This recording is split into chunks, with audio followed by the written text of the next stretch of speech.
আসসালামু আলাইকুম। আশা করি সবাই ভালো আছেন। আপনাদের সামনে হাজির হয়েছি একটি লং ভিডিও নিয়ে।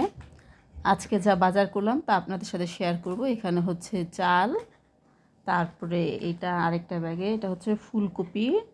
আজকে অনেক দিন পর একটা সুন্দর ফুলকপি পেলাম। আর এখানে হচ্ছে সালাদ বানানোর আইটেম, যেমন গাজর, টমেটো, শসা, ধনিয়া পাতা, কাঁচামরিচ, লেবু, মানে খুব অল্প করে এনেছি, একসাথে সব খুলে আর দেখালাম না। আর এখানে হচ্ছে আলু, আর এই তো এখানে হচ্ছে মাছ। মাছ হচ্ছে 2 রকমের এখানে।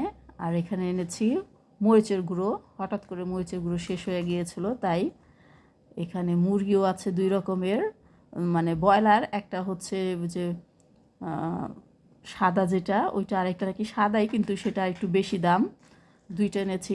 আমরা ব্রয়লার খাই না, মাঝে মধ্যে একটু ব্রয়লারটাকে চিকেন ফ্রাই করে খাওয়ার জন্য এটা একটা উপযোগী, এর জন্য এটা এনেছি। আরেকটা এনেছি বিরিয়ানি রান্না করার জন্য। আর 2 রকমের মাছ এনেছি, একটা হচ্ছে জাতীয় গরিবের জাতীয় মাছ পাঙ্গাস মাছ, আর রুই মাছ। আমার বাজার সদাই আজকে কেমন হয়েছে জানাবেন। সবাই ভালো থাকবেন। আল্লাহ হাফেজ।